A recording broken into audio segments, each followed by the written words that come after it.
toutes et à tous, très heureux de vous retrouver pour cette nouvelle émission où j'ai le plaisir d'accueillir Arnaud Zacharie qui est secrétaire général du CNCD 11-11-11. Arnaud Zacharie, bonsoir. Bonsoir. Alors ce soir, nous n'allons pas parler de l'opération 11-11-11 qui commence en 2 jours. Pour cela, je me permets un petit teasing. Ce dimanche, vous aurez l'occasion de regarder une émission sur la Une consacrée à ce sujet. Dans l'immédiat, Arnaud Zacharie, on va aborder une autre question, la question de la justice fiscale, qui est une question aussi portée par le CNCD 11-11-11. Arnaud Zacharie, question un peu naïve. De manière générale, la fiscalité est injuste aujourd'hui ? Oui, malheureusement, parce que une fiscalité progressive permet de réduire les inégalités. Or, ce qu'on constate depuis le début des années 80 avec la mondialisation, c'est qu'on a eu des acteurs qui sont très mobiles, les firmes multinationales et les très hauts revenus qui peuvent d'ailleurs créer une société pour avoir la même mobilité. Et puis on a les classes moyennes et populaires, les travailleurs qui eux sont très peu mobiles. Et donc les gouvernements, qu'est-ce qu'ils se sont dit un peu partout dans le monde? Ils se sont dit que c'était beaucoup plus simple de taxer les classes moyennes et les travailleurs qui ne sont pas mobiles. Par contre, les multinationales et les très hauts revenus, pour les attirer chez soi plutôt que chez le voisin, on va réduire la fiscalité. Et puis puisque ces acteurs sont mobiles, les multinationales peuvent facilement mettre les États en concurrence et leur dire, faire du chantage à l'emploi, leur dire ou vous acceptez mes conditions, c'est-à-dire de réduire la fiscalité, ou je délocalise chez le voisin. Et même d'ailleurs, s'ils n'ont pas l'intention de délocaliser, le simple fait d'avoir les capacités de le faire leur donne évidemment un avantage.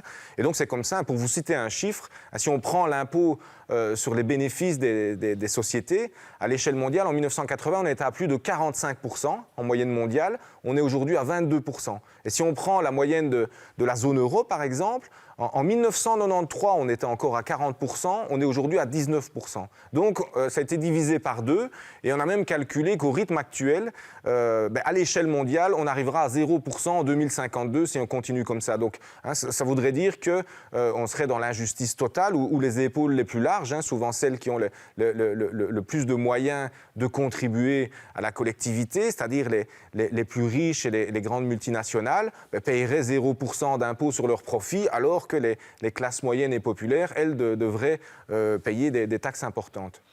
Donc la perception qu'on a en Belgique, le fait que le travailleur est trop taxé, c'est assez juste, et c'est les multinationales qui en profitent. Et ça a des conséquences graves aussi, plus graves que pour nous, dans les pays en développement. Évidemment, puisque là-bas, dans les pays en développement, déjà, le niveau d'emploi formel est très faible. Bien souvent, 80-90% des travailleurs travaillent dans le secteur informel, donc c'est le secteur de la débrouille. Vous essayez de vendre tout et n'importe quoi pour pouvoir nourrir votre famille le soir, mais ça veut dire que pour l'État, ce ne sont pas des emplois officiels avec des cotisations sociales. Pas d'impôts. Ou d'impôts. Donc le fait, on entend parfois dans nos pays riches le discours de dire il faudrait toujours moins d'impôts, on y gagnerait. Mais c'est une aberration puisque plus un pays est pauvre, plus ses recettes fiscales et sa pression fiscale sont faibles. Donc l'impôt, c'est le prix en quelque sorte de notre développement durable, c'est le prix de la civilisation. Mais pour qu'il soit accepté, il faut que cette fiscalité soit juste, c'est-à-dire qu'elle soit portée de manière équitable par tous les acteurs et non pas voir, comme c'est le cas maintenant depuis de trop nombreuses années, ceux qui ont les épaules les plus larges avoir le plus de possibilités d'échapper à l'impôt. Alors, est-ce que c'est possible de faire payer multinationales un impôt juste et comment faire ?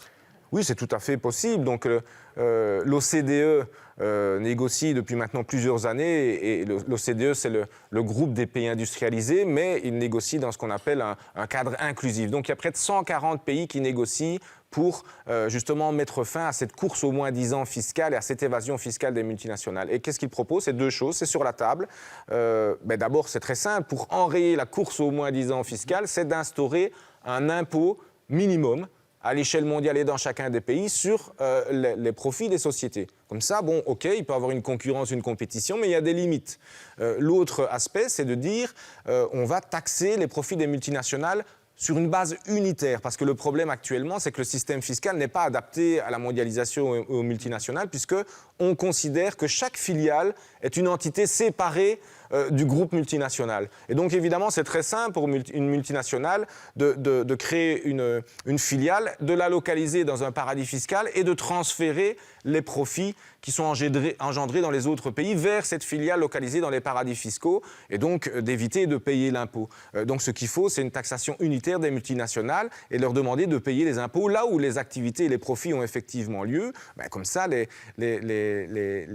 pays comme la Belgique, qui voient parfois des profits s'évader vers les paradis fiscaux, toucheraient les recettes qui lui sont dues. Est-ce qu'une telle mesure peut être contraignante et déjà, est-ce qu'elle peut être prise au niveau mondial ? Elle serait prise au niveau mondial puisque c'est discuté au niveau de l'OCDE dans ce cadre inclusif. Donc ça serait l'idéal. Maintenant, il y a des marges de manœuvre pour que l'Union européenne avance.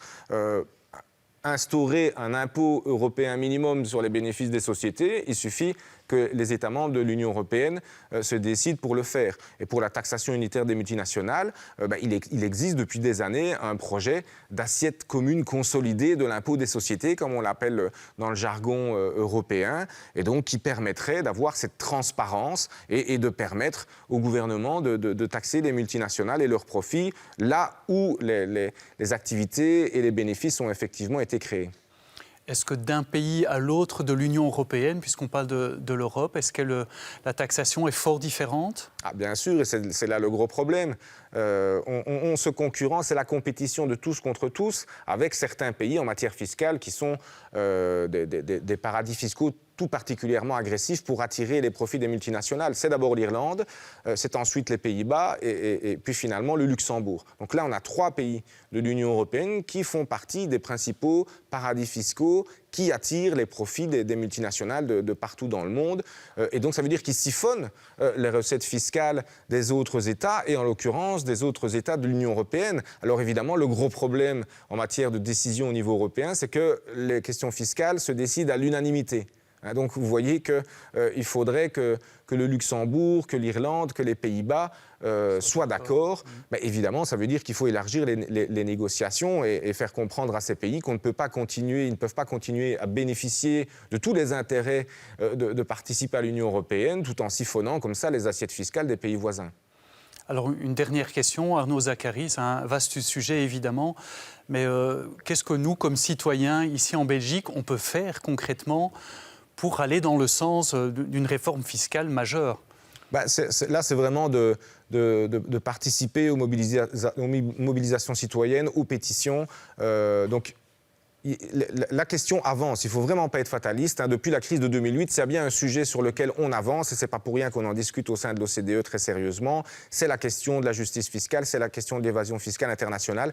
Et on a beaucoup été aidés par le consortium d'investigation des journalistes qui ont révélé les Panama Papers, les Offshore Leaks, les LuxLeaks, les Swiss Leaks. Enfin, la liste est très longue. Ça permet de rendre l'opinion publique conscient de cette injustice fiscale. Évidemment, quand on sort de crise mondiale comme c'est le cas actuellement, qu'on a besoin de moyens, que les États ont besoin de moyens pour reconstruire l'économie, et quand on connaît les dégâts non seulement sociaux, mais aussi économiques, environnementaux qui sont provoqués par les politiques d'austérité budgétaire, alors on ne peut que promouvoir cette justice fiscale qui n'aura d'ailleurs pas d'incidence négative sur l'économie, puisque à partir du moment où les épaules les plus larges et qui ont les possibilités de le faire contribuent un peu plus, ça peut même permettre de soulager les épaules plus frêles qui, elles, contribuent plein pot. Arnaud Zacharie, merci beaucoup pour ce cours en accéléré sur la justice fiscale. Merci à vous, chers amis, d'avoir été avec nous ce soir. Merci de votre fidélité. Si vous souhaitez revoir cette émission, c'est sur Ovio ou sur le site catobel.be. Bonne soirée à tous et à très bientôt.